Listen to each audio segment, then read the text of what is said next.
주의 위로와 은혜와 도우심이 또한 함께한다는 찬양 감사드립니다. 이 시간 함께 말씀을 봉독하도록 하겠습니다. 말씀은 데살로니가전서 5장 16절에서 18절입니다. 데살로니가전서 5장 16절에서 18절 세 절 짧은 말씀 다 같이 한 목소리로 같이 합독하도록 하겠습니다. 시작. 항상 기뻐하라, 쉬지 말고 기도하라, 범사에 감사하라. 이것이 그리스도 예수 안에서 너희를 향하신 하나님의 뜻이니라. 아멘. 항상 기뻐하라, 쉬지 말고 기도하라, 범사에 감사하라. 여러분, 이 말씀을 언제부터 아셨나요?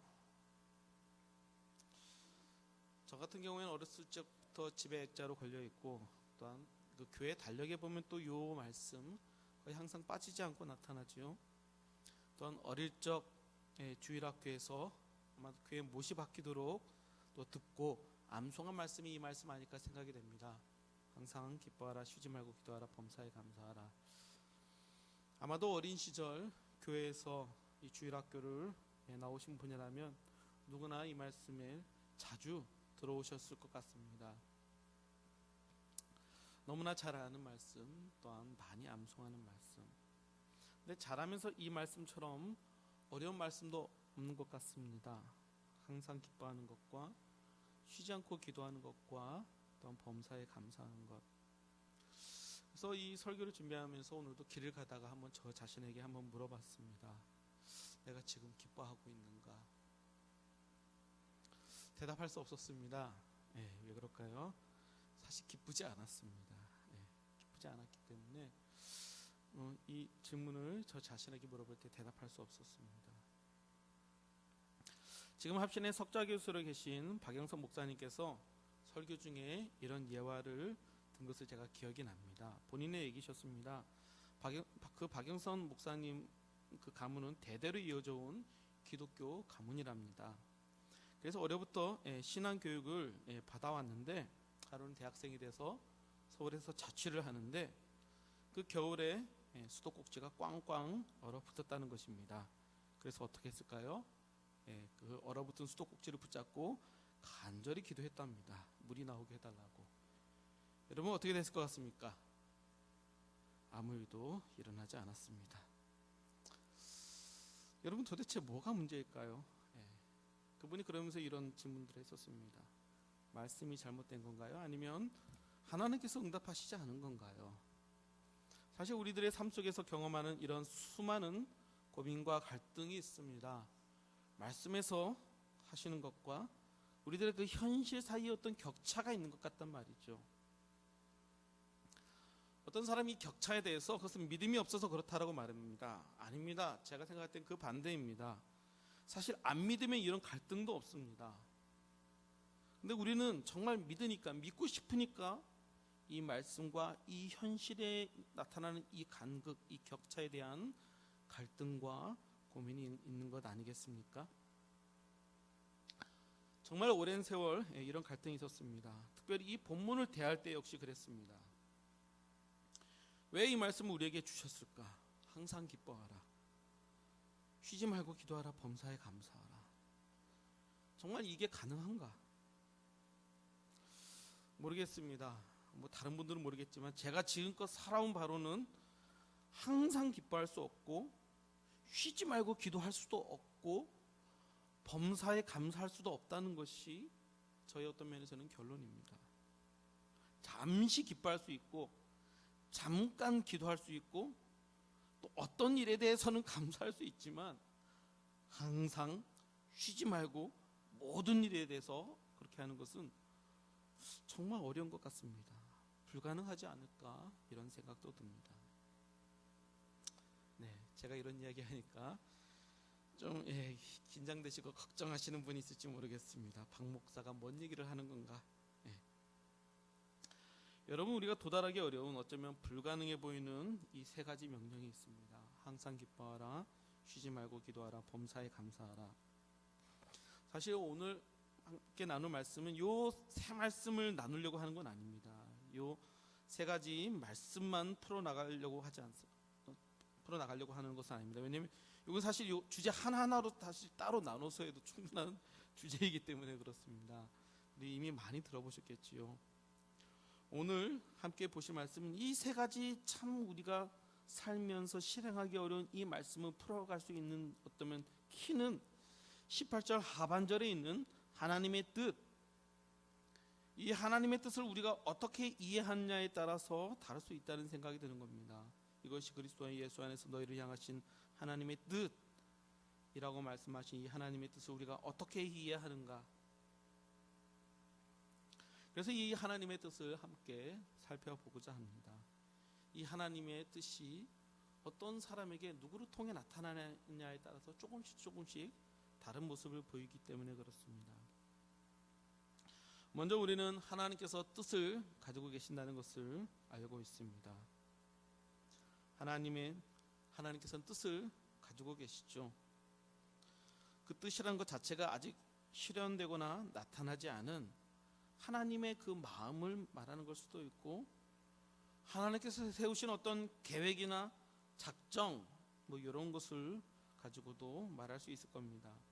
근데 그 계획, 그 하나님의 뜻이 나타납니다. 그 뜻이 최초로 무엇을 통해 나타났을까요?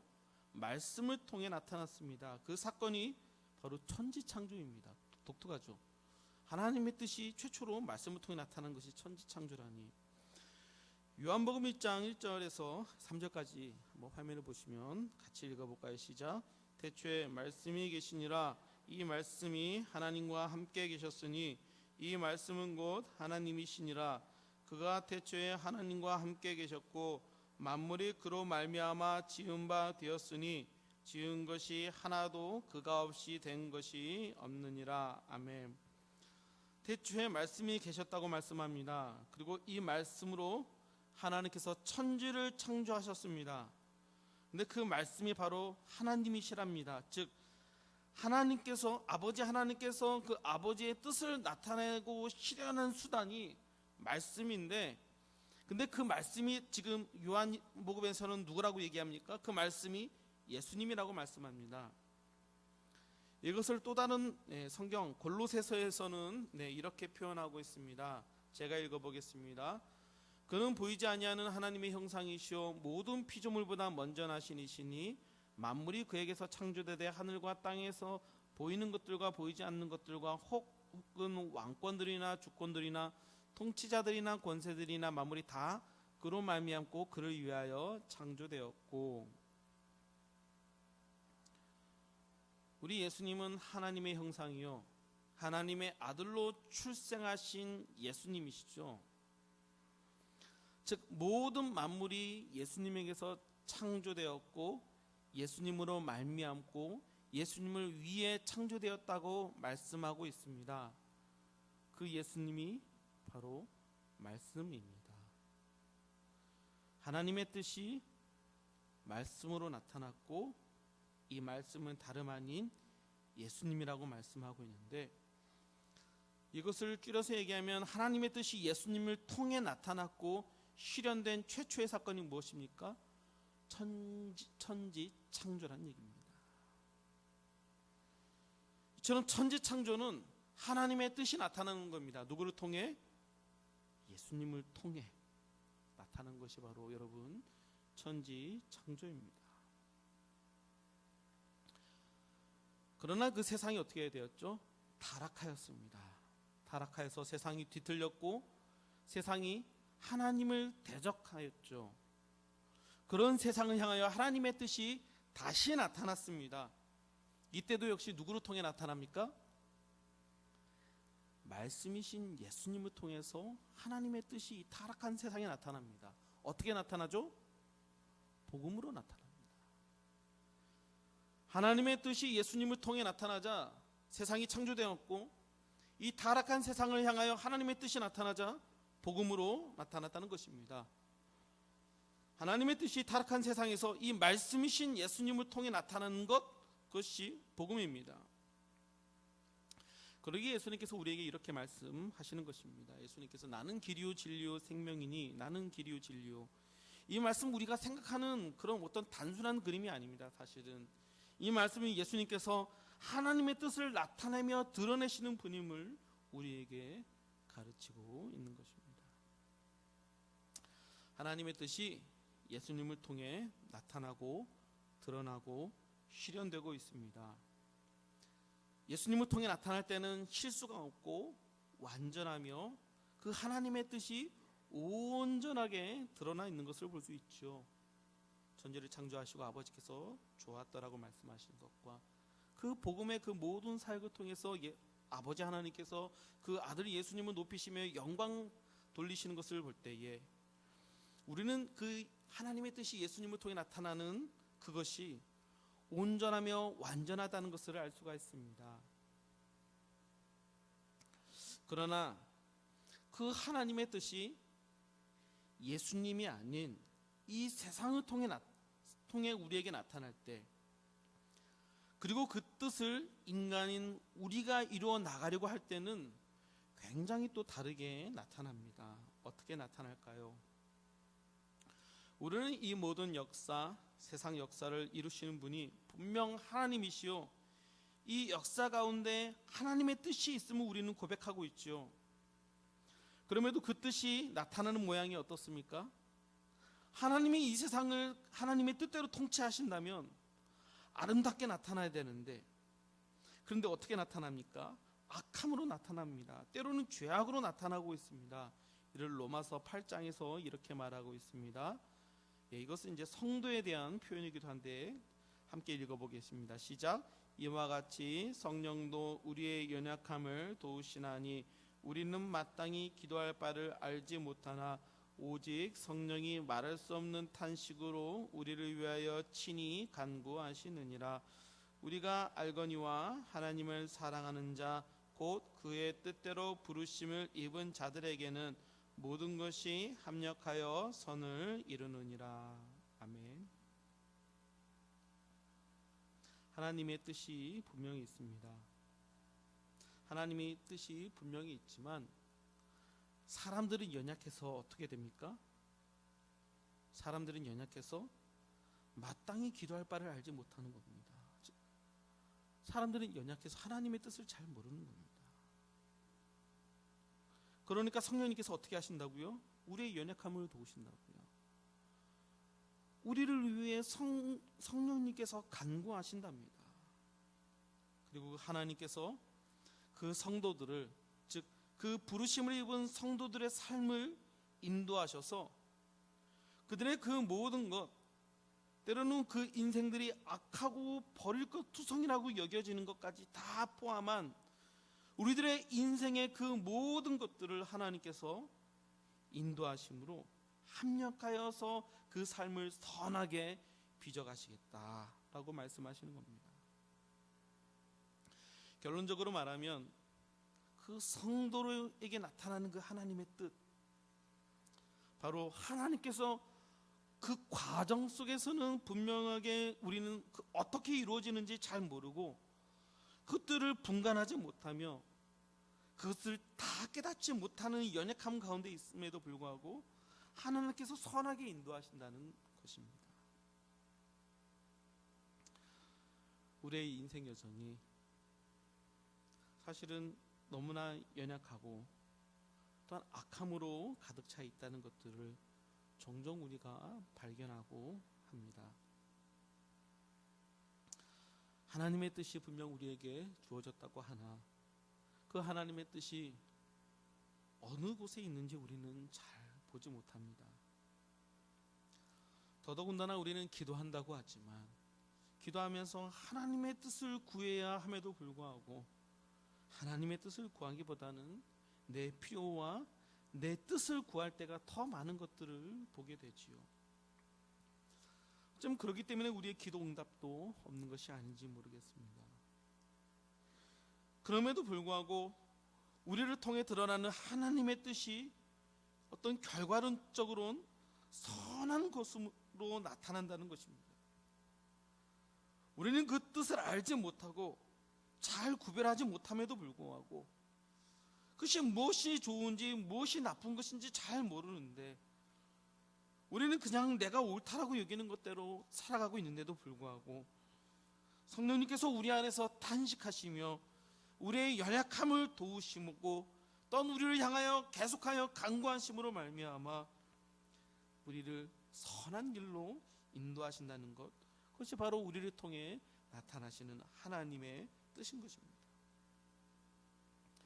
어떤 면에서는 성도가 하나님의 뜻을 잘 알아야 됨에도 불구하고 우리가 살아가는 현실은 하나님의 뜻을 잘 구하지 않고 잘 모른다는 것들을 또한 빗대어 표현하는 것 아닐까요? 성도를 통해 나타나는 뜻이 이렇답니다. 결론적으로는 선하게 나타나지만, 선하게 하나님께서 빚으시겠지만 그 과정 속에서 우리가 제대로 아는 것, 하는 것이 없는 겁니다. 다만 성령께서 우리를 돕고 우리를 붙들어 주시고 인도하시기 때문에 우리에게 선한 그 합력하여 선을 이루시는 그 은혜가 있는 것이죠. 그러니 우리가 어떻게 했습니까? 겸손해져야 되는 겁니다.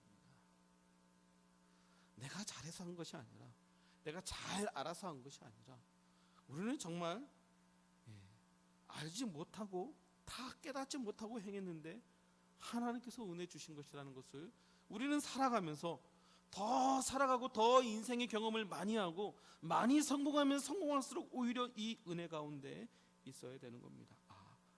하나님께서 우리에게 은혜를 주셨구나. 겸손할 수밖에 없는 것 아닐까요? 이와 같이 성도들을 통해 나타나는 하나님의 뜻이 이렇습니다. 우리는 잘 모르는데 하나님께서 선하게 인도하신다는 것. 그렇다면 마지막 나머지 남은 한 가지가 더 있습니다. 이 세상에 하나님의 뜻은 어떻게 나타나는가? 죄악된 이 세상 속에서 하나님의 뜻은 어떻게 나타날까? 예수 그리스도를 통해 나타나는 뜻은 너무나 온전하게 천지창조와 복음으로 나타났고, 우리 믿는 성도들을 향한 하나님의 뜻은 계속 실패하고 실수하는데 성령님께서 계속 인도하셔서 선하게 나타난다면, 그러면 믿지 않는 자들, 이 세상을 향한 그 하나님의 뜻은 이 세상 속에서 어떻게 나타날까? 이것이 참 오묘하죠. 이 세상, 우리들의 눈에 보이는 세상은 어떻습니까? 전쟁과 사륙, 미움과 아픔, 참 고통이 가득한 세상인 것 같습니다.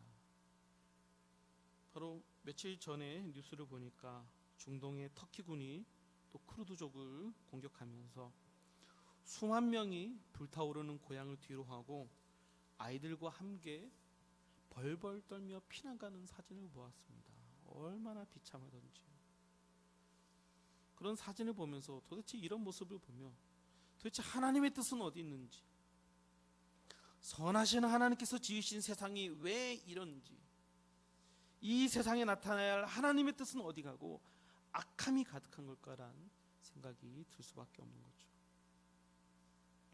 이와 비슷한 맥락에서 예레미야 선지자가 그 망해가는 이스라엘을 바라보며 그 멸망하는 하나님의 나라와 교회를 바라보며 이렇게 탄식하는 이 예레미야 애가를 통해 우리가 한 가지 힌트를 볼 수 있지 않을까 생각됩니다. 같이 읽어볼까요? 시작. 주께서 인생으로 고생하게 하시며 근심하게 하심은 본심이 아니시로다. 세상에 있는 모든 갇힌 자들을 발로 밟는 것과 지존자의 얼굴 앞에서 사람의 재판을 굽게 하는 것과 사람의 송사를 억울하게 하는 것은 다 주께서 기쁘게 보시는 것이 아니로다. 사람들이 이 세상을 살아가며 당하는 고통과 억울한 일이 하나님의 본심이 아니랍니다. 하나님의 뜻이 아니란 말입니다. 그리고는 하나님의 뜻이 아닌데도 계속하여 나타나는 일들에 대해서 간략하게 나열하고 있습니다.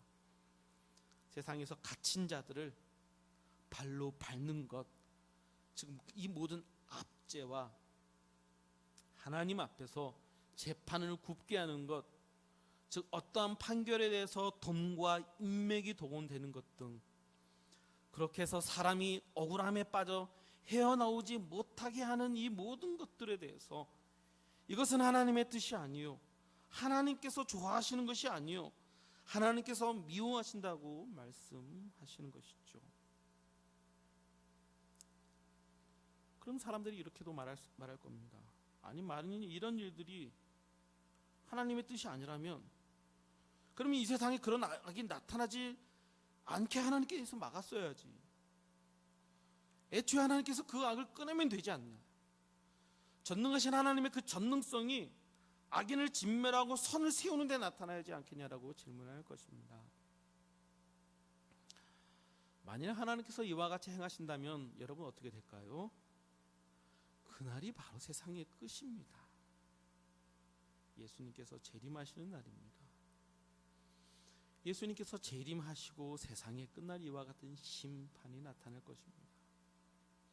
그 날에는 하나님의 뜻이 희미하지 않고 얼굴과 얼굴을 보듯 너무나 확실하게 드러날 것이라고 말씀하고 선명하게 드러날 것입니다. 그러나 그 전까지는 어떻다는 말입니까? 그 하나님의 그 온전한 심판이 나타나기 전까지 이 세상은요, 우리는 타락한 세상에서 살고 있습니다.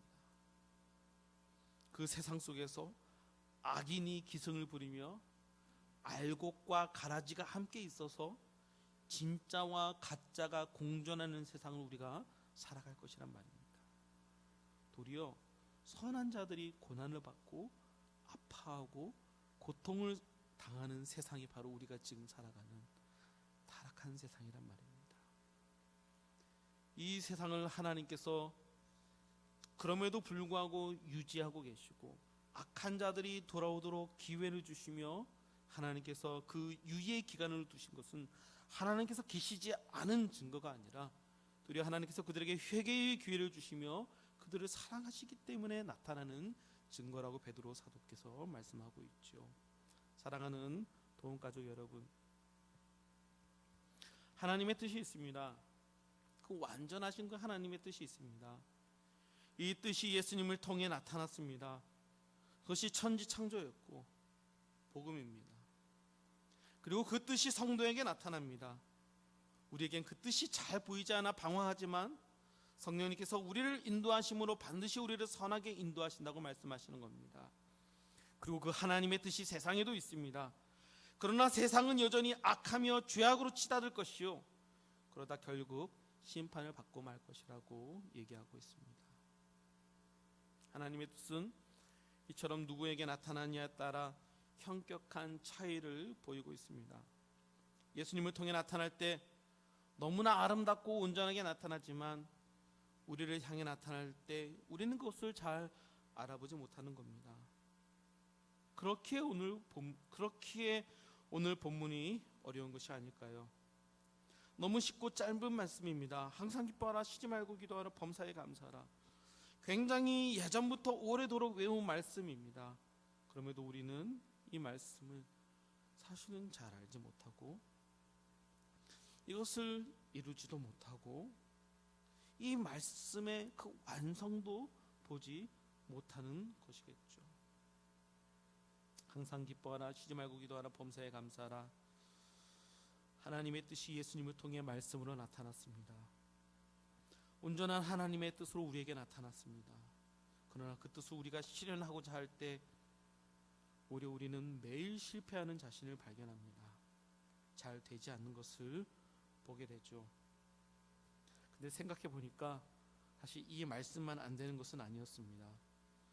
이 말씀 말고도 하나님의 뜻으로 나타난 그 사랑하는 것도 안 되고, 오래 참는 것도 안 되고, 누군가 죄인을 나에게 잘못한 것을 용서하는 것, 그 용서하는 것도 안 되고, 내 물질을 베풀어서 정말 가난한 자에게 나누는 것, 그 베푸는 것, 인내하는 것, 성실하는 것, 정말 안 되는 것, 투성이라는 것, 이렇게 하나하나 따지고 보면 지키는 것이 하나도 없다는 것을 우리들은 발견하게 됩니다.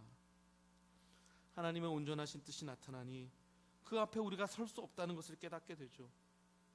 우리가 여전히 연약하고 부족하여 도달할 수 없다는 것을 깨달을 뿐입니다. 그럼에도 이 말씀을, 이 하나님의 뜻을 우리에게 주셨습니다. 왜 우리에게 주셨을까요? 우리에게 방향을 주시는 것 아닐까요? 우리가 어디로 가야 할지, 우리가 어떤 방향으로, 하나님께서 우리를 어떤 방향으로 이끄실지, 우리를 향한 그 성숙과 성화의 방향을 주님께서 우리에게 제시하는 것입니다. 이것이 우리를 향한 하나님의 뜻이라고 말이죠. 항상 기뻐하며 쉬지 말고 기도하며 범사에 감사하는 것으로 말입니다. 이 방향으로 여러분들을 초대하고 있습니다. 그것을 우리를 잘 지키지는 못하지만 그러나 그럼에도 불구하고 이 방향으로 나아가라고 우리에게 요청하고 있는 것입니다. 사랑하는 도움가족 여러분, 하나님의 뜻이 말씀으로, 계시의 말씀으로 우리에게 주어졌습니다. 그럼에도 불구하고 우리는 어렵고 이해가 안 되고 분별이 잘 안 됩니다. 하지만 우리에게 주셨습니다. 그리고 성령께서 우리를 돕고 계시죠. 그렇게 해서 결국 우리 안에서 이와 같은 선을 이루실 줄 믿는 것입니다. 그 말을 바울 사도께서 하고 싶은 것이겠죠. 사실 다음 주 결론이기도 하지만 오늘 말씀의 결론이기도 해서 함께 보고자 합니다. 데살로니가전서 5장 24절, 화면에 준비했는데요. 5장 24절 함께 읽어볼까요? 시작. 너희를 부르시는 이는 미쁘시니 그가 또한 이루시리라. 미쁘신 하나님께서 이것을 우리 가운데 이루시겠다라고 말씀하십니다. 우리는 그것을 이루지 못하지만, 매일 실수하고 실패하고 넘어지지만, 우리 가운데서 되지 않는다는 것을 확인할 뿐이지만, 하나님의 그 모든 것을 합력하시는 그 역사와 성령님께서 우리를 향하여 탄식하시며 애통하시며 간구하시는 그 은혜로, 우리를 향하여 돕는 그 은혜로 하나님께서 결국 이루시겠다라고 말씀하십니다. 그 놀라운 하나님의 뜻을 하나님께서 결국 성취하시고 이루실 하나님을 바라보며, 오늘도 또 넘어지지만 다시 일어나 이 주님의 말씀 붙잡고 주님을 향해 걸어가시며 항상 기뻐하시고 쉬지 말고 기도하시고 범사에 감사하시는 우리 도움 가족 되시기를 예수님의 이름으로 축원합니다. 기도하겠습니다. 은혜의 주님, 하나님의 은혜를 구합니다. 그 하나님의 놀라운 뜻, 그 정미한 주님의 뜻을 다시 한번 보고 발견하고 그 앞에 우리가 엎드릴 수밖에 없습니다. 그 뜻이 너무나 놀랍고